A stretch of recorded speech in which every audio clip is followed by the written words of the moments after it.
Après les élections législatives et régionales, le Togo se prépare à organiser ses premières élections sénatoriales, prévues pour la fin de l'année. Le colonel Oda Bello Awate, ministre de l'administration territoriale, a confirmé le lancement du processus électoral. Une note du ministre au maire, relayée par les préfets, informe sur l'évolution des préparatifs. Le ministre demande aux maires de fournir les informations personnelles de chaque conseiller municipal, accompagnées du numéro de leur carte d'électeur. Ces informations sont cruciales pour la Commission électorale nationale indépendante, CENI, afin de constituer la liste électorale des grands électeurs pour les élections sénatoriales de 2024.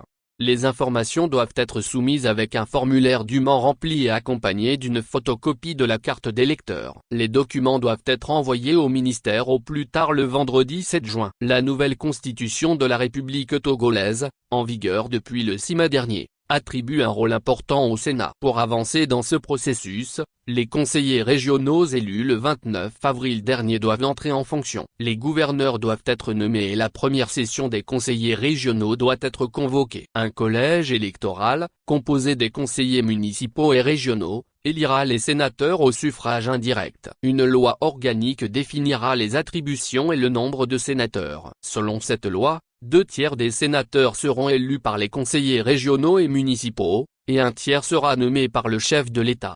Tout ce processus doit être complété en 12 mois, conformément à l'article 95 de la Constitution, qui stipule que les institutions prévues par la Constitution doivent être mises en place dans un délai maximum de 12 mois à compter de son entrée en vigueur. Ces préparatifs marquent une étape cruciale pour le Togo, visant à renforcer ses institutions démocratiques et à promouvoir une gouvernance plus inclusive. Les élections sénatoriales représentent une avancée significative dans le processus de décentralisation du pays.